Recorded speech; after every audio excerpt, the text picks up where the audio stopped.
రోజుల్లో రాబోతున్న 34 మంది సొసైటీ అధ్యక్షుల్లో 10 మంది బీసీలు ఉంటారు. 10 మంది చిన్న విషయమా చెప్పండి. 10 మంది బీసీలు ఉంటారు. అంటే బీసీలు ఎల్లకాలం పల్లకి మోయాలా, పల్లకి ఎక్కకూడదా చెప్పండి. బీసీల్ని పల్లకి ఎక్కించడానికి ఒకడు వచ్చాడు.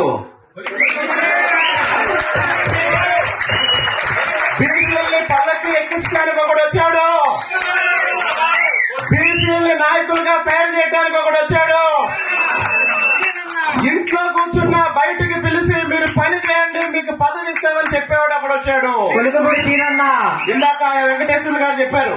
ఆయన చెప్పారు, నేను ఇంట్లో ఉన్న ఎమ్మెల్యే గారు నన్ను పిలిచి అన్నా మీరు పని చేయండి అన్నా అని చెప్పారు అని మీరు చెప్పారు కదా. కాబట్టి మీరు నిర్ణయించుకోండి, బానిసలుగా బతుకుతారా, నాయకులుగా ఎదుగుతారా. అవకాశం లేనప్పుడు ఎవరు ఏం చేయలేం, కానీ అవకాశం ఉన్నప్పుడు ఎదగాల వద్దా? వదగాలి, ఎదగాలి, వదగాలి, ఎదగాలి. మీకన్నా పేదవాళ్ళు ఉన్నారు, ఎస్టీలు, వాళ్ళని కలుపుకోండి. అందరి హక్కుల కోసం పనిచేద్దాం. సమాజం ముందుకెళ్ళాలి.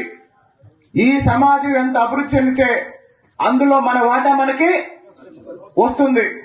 కాబట్టి 34 కోఆపరేటివ్ సొసైటీస్ లో 10 మంది రేపు బీసీలు అధ్యక్షులుగా రాబోతున్నారు. వాళ్ళు వచ్చిన తర్వాత వాళ్ళకి సన్మాన సభ పెడదాం. తప్పకుండా సార్. వాళ్ళు వచ్చిన తర్వాత వాళ్ళకి సన్మాన సభ పెడదాం. మళ్ళీ ఆ 34లో 34x2 ఒక్కో సొసైటీలో 2 డైరెక్టర్లు ఉంటారు. 68. ఆ 68లో కనీసం 25 మంది బీసీ డైరెక్టర్లు ఉంటారు. కనీసం 25 మంది బీసీలకి ఎందుకు ఎక్కువ పదవులు ఇవ్వాలి అంటే, ఒక కారణం బీసీ జనాభా ఎక్కువ, రెండో కారణం బీసీలో కులాలు ఎక్కువ. బీసీలో కులాలు ఎక్కువ.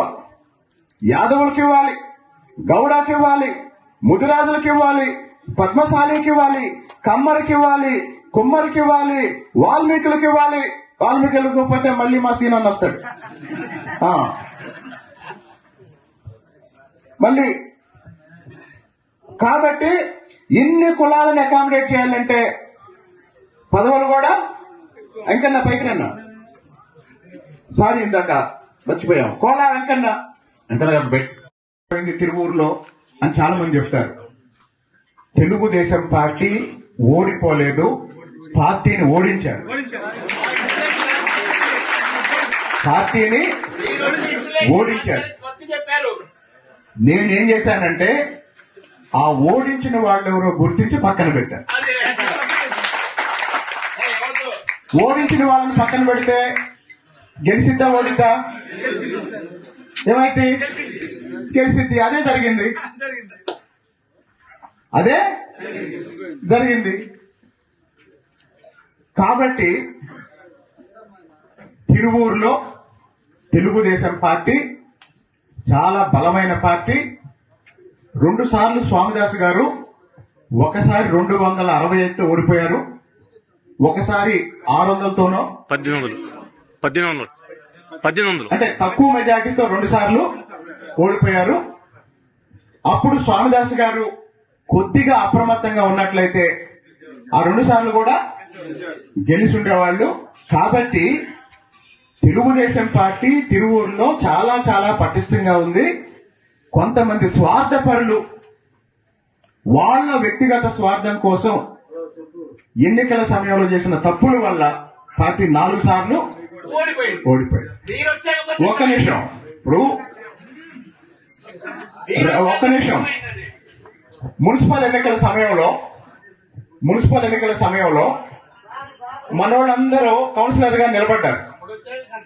మనోళ్ళని కౌన్సిలర్ గా నిలబెట్టిన నాయకుడు ఒక ఆయన వైసీపీ ఎమ్మెల్యే టికెట్లు కొనిస్తే, విమానం టికెట్ కొనిస్తే అమెరికా వెళ్ళిపోయాడు. మనోళ్ళని మున్సిపల్ ఎన్నికల్లో నిలబెట్టి మన పార్టీ నాయకుడు వైసీపీ నాయకులు విమానం టికెట్ కొనిస్తే ఆ టికెట్ తో అమెరికా వెళ్ళిపోయాడు. కాబట్టి చంద్రబాబు నాయుడు గారు మొహమాట పడతారేమో, ఇతన్ని పక్కన పెడితే ఏమైంది, అతన్ని పక్కన పెడితే ఏమైంది అని. చంద్రబాబు నాయుడు గారు పెద్ద ఆయన నిర్ణయాలు తీసుకునేటప్పుడు ఆచితూసి 1-2 సార్లు తప్పు చేసినా కాస్త క్షమించి, సరే ఇన్నాళ్ళు పార్టీకి పనిచేసేవాళ్ళ అని క్షమించి వదిలేస్తారు. నేను అంత మంచివాడిని కాదు. ఇంకొకటి, అట్లాంటి వాళ్ళని ప్రోత్సహిస్తే నాకేమి నష్టం ఉండదు, పార్టీకి నష్టం. మీరు చెప్పండి, పార్టీని అమ్ముకున్న వాళ్ళని నేను పక్కన పెడితే నాకు నష్టమా, పార్టీకి నష్టమా? నేను పక్కన పెట్టుకుంటే పార్టీకి. కాబట్టి నేను తీసుకునే నిర్ణయం ఈరోజు కొంతమందికి అర్థం కాకపోవచ్చు. చాలా మందికి అసలు నా మీద చాలా మంది ఏమనుకుంటారని నా గురించి, అరే ఇంతమంది రాజకీయ నాయకులను చూసాం, ఇదేంటి అసలు అర్థం కావట్లేదు మనకే అనుకుంటారు. ఇప్పుడు కూడా అదే అనుకుంటున్నాను. అసలు ఏంటి నేను అర్థం కావట్లేదు, ఏంటి ఏమి లేదు. నన్ను అర్థం చేసుకోవటం చాలా సింపుల్. నేను ఏం మాట్లాడతానో అదే చేస్తాను. చాలా మంది నా దగ్గరకు వచ్చి, సార్ రాజకీయాల్లో ఇట్లా ఉండకూడదు సార్, ఒకటి చెప్పాలి ఇంకోటి చేయాలి అంటారు. మరి అలాంటి రాజకీయం అయితే నాలాంటి వాడు అవసరం లేదు. మనం ఏం చెప్తాం, చదువుకున్న వాళ్ళు రాజకీయాల్లోకి రండి, సమాజాన్ని మార్చడానికి రాజకీయాల్లోకి రండి, లేకపోతే పేద ప్రజల్ని ప్రోత్సహించడానికి రాజకీయాల్లోకి రండి అని చెప్తాం. ఏది చెప్తామో అదే చేద్దాం. అది చేతగానప్పుడు పక్క తప్పుకుందాం. కాబట్టి నేను చేసే ఏ పనిలోనూ గూఢార్థాలే ఉండవు. పొద్దున ఖమ్మంపాడు వాళ్ళు వచ్చారు, సార్ మా కాలేజీ గ్రౌండ్ ని పక్క వాళ్ళు ఆక్రమిస్తున్నారు సార్ అన్నాడు. నా స్థానంలో ఎవరన్నా ఉంటే ఏమంటారంటే ఎంఆర్ఓకో ఎవరికో చెప్పి అది ఒకసారి చూడండి అని చెప్తారు. నేనేమనంటే నేను వస్తా పదండి అన్న. నా దగ్గరికి ఎవరు వచ్చినా కూడా ఏం చేస్తున్నాను, ఎవరైనా సమస్య ఏమైనా ఉంది, పలానా వార్డులో సమస్య ఉందంటే వెళ్దాం పదండి అంటాను, లేదా రేపు వస్తా తీసుకెళ్ళండి అంటున్నా. కాబట్టి రాజకీయాల్ని మార్చాల్సిన అవసరం ఉందా లేదా? ఉందా లేదా? మరి రాజకీయాల్ని మార్చాలంటే నాయకత్వాన్ని మార్చాల్సిన అవసరం ఉందా లేదా? ఉందా లేదా? అన్ని కులాల్లో యువ నాయకత్వం రావాలి, అన్ని పదవుల్లో యువ నాయకత్వం. నేను ఎవరితో మాట్లాడినా వివరాలన్నీ రాసుకుంటా. చెప్పండి అసలు మీ ఊర్లో మొత్తం ఎంతమంది ఉన్నారన్న, 2000 ఓటింగ్ ఉందండి అన్నారు. మరి ఆ చౌదరి గారు వాళ్ళు ఎంతమంది ఉన్నారన్న, 135 మంది ఉన్నారండి అన్నారు. 2000 ఓట్లో 135. మరి సర్పంచ్ వచ్చినా వాళ్ళే, సొసైటీ వచ్చినా, నీటి సంఘం వచ్చినా, ఏమొచ్చినా వాళ్ళే. ఇప్పుడు ఆయన అయిపోయి ఆయన కొడుకు వచ్చాడు. ఇప్పుడు ఎవరికి అడుగుతున్నాడు? కొడుకు అడుగుతున్నాడు. రేపు మనోడికి అడుగుతాడు. బీసీలు, ఎస్సీలు, మైనార్టీలు ఏం చేయాలి? జెండాలు పోయాలి. మొత్తం రాసుకున్న తర్వాత నేను బీసీలకైనా ఎవరికైనా చెప్పేది ఒకటే,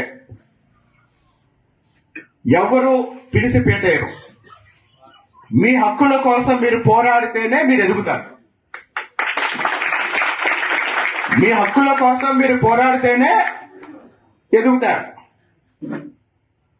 జ్యోతిబా పూలే వారసులు ఈ దేశ బీసీలు. నాకు దేవుడంటే అంబేద్కర్. మరి నాకు దేవుడంటే అంబేద్కర్. ఆ అంబేద్కర్ కు గురువు ఎవరో తెలుసా? జ్యోతిబా పూలే. బీసీలు ఎవరి వారసులు? దేవుడికే దేవుడి వారసులు, దేవదేవుడి వారసులు. అంటే రాజ్యాంగం బీసీలకి అవకాశాలు ఇచ్చింది. అవి వాడుకోవాల్సిన బాధ్యత ఎవరిది? మీరు ఇంట్లో కూర్చుంటే మీకు పదవి వస్తుందా? చెప్పండి. పోనీ ఇంట్లోంచి బయటకు వచ్చినా కూడా పదవి అడిగే వాళ్ళు ఒక్కనే ఉండవా? నలుగురు ఉంటారు, 10 మంది ఉంటారు, 20 మంది ఉంటారు, 30 మంది ఉంటారు. అయినా నిలబడాలి, కలబడాలి, లక్ష్యం. అమరావతి ఉద్యమంలో కొన్ని లక్షల మంది పాల్గొన్నారు. కానీ అమరావతి ఉద్యమం అనగానే గుర్తొచ్చే మొదటి పేరు కొలిగిపూడి శ్రీనివాసరావు. నేనేం చేశాను? నేను ఏ పని చేసినా నిజాయితీగా, అంకిత భావంతో, దేనికి భయపడకుండా, ఏ ప్రలోభాలకు లొంగకుండా, ఎన్ని రకాలుగా భయపెట్టినా తగ్గలేదు, ప్రలోభ పెట్టినా లొంగలేదు. చివరిదాకా నిటారుగా నిలబడి జగన్మోహన్ రెడ్డికి వ్యతిరేకంగా 5 సంవత్సరాలు పోరాడు. కాబట్టి నా పనిని సమాజం గుర్తించింది. ఎవరైనా సరే మీరు గుర్తుపెట్టుకోండి. చాలా మంది అనుకుంటారు నా దగ్గర డబ్బులు లేక నేను వెనకబడి ఉంటాను అనుకున్నారు. మరి డబ్బున్న వాళ్ళు ఎంతో మంది ఉన్నారు, వాళ్ళకి పదవులు వస్తున్నాయా? నాకన్నా డబ్బున్న వాళ్ళు ఎంతో మంది తిరువూరు టికెట్ కోసం ప్రయత్నం చేశారు. వాళ్ళతో పోల్చుకుంటే డబ్బుల్లో అసలు వాళ్ళకి పోటీ కూడా రాను నేను. కానీ కేశినేని చిన్ని గారి ఆశీర్వాదంతో, తిరువూరు ప్రజల దీవెనలతో ఈరోజు నేను తిరువూరు శాసనసభ్యుడిగా అసెంబ్లీలో నిలబడి తిరువూరు కోసం మాట్లాడుతున్నాను.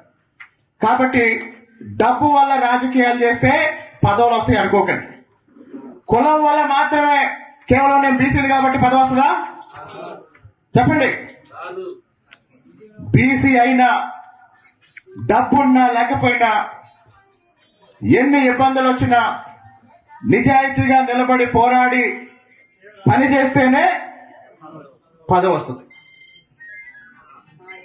గుర్తుపెట్టుకోండి.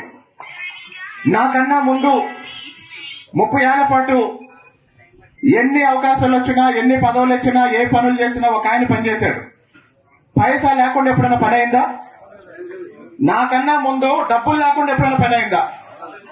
నేను వచ్చినాక ఏ పనికైనా డబ్బులు తీసుకున్నావా? చెప్పండి. నేను వచ్చిన తర్వాత ఏ పనికైనా డబ్బులు తీసుకున్నామా? ఏ విషయమైనా నేను ధైర్యంగా నిలబడి మాట్లాడగలుగుతున్నానంటే అర్థం ఏంటి?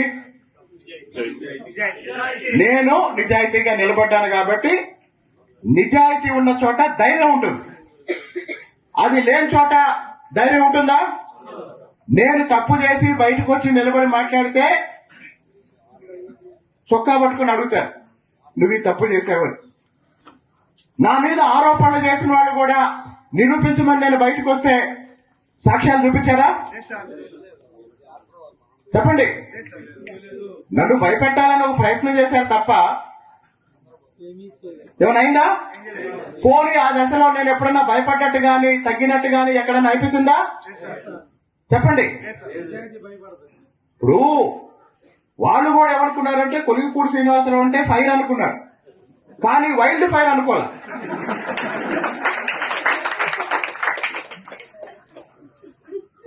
కాబట్టి బీసీ సోదరులందరికీ నేను చెప్పేది ఏంటంటే, పార్టీ అద్భుతమైన వేదిక. పార్టీ అద్భుతంగా బీసీలని ప్రోత్సహిస్తుంది. ఈ అవకాశాలు ఇతర ఏ పార్టీలోనూ బీసీలకి లేవు. కాబట్టి తెలుగుదేశం పార్టీ జగన్ మీద పోరాడేటప్పుడు చంద్రబాబు నాయుడు గారు జైలుకి వెళ్ళాడు, నాయకుడు జైలుకి వెళ్ళాడు. తెలుగుదేశం పార్టీ అధికారంలోకి వచ్చినాక జగన్మోహన్ రెడ్డి బెంగళూరులో ఉండి జోగి రమేష్ ని కేసుల్లో ఎత్తుతున్నాడు. అంటే బీసీలని తెలుగుదేశం పార్టీలో నాయకుడు జైలుకి వెళ్ళాడు, నాయకుడు త్యాగం చేశాడు. జగన్మోహన్ రెడ్డి ఇంట్లో కూర్చొని అందరికీ అయ్యా నందిగం సురేష్ నువ్వు జైలుకి వెళ్ళు, అయ్యా బోర్గడ్డ అనిల్ నువ్వు జైలుకి వెళ్ళు, జోగి రమేష్ నువ్వు జైలుకి వెళ్ళడానికి రెడీ ఉండు, లగేజ్ సర్దుకొని ఉండు. ఆయన మాత్రం బెంగళూరులో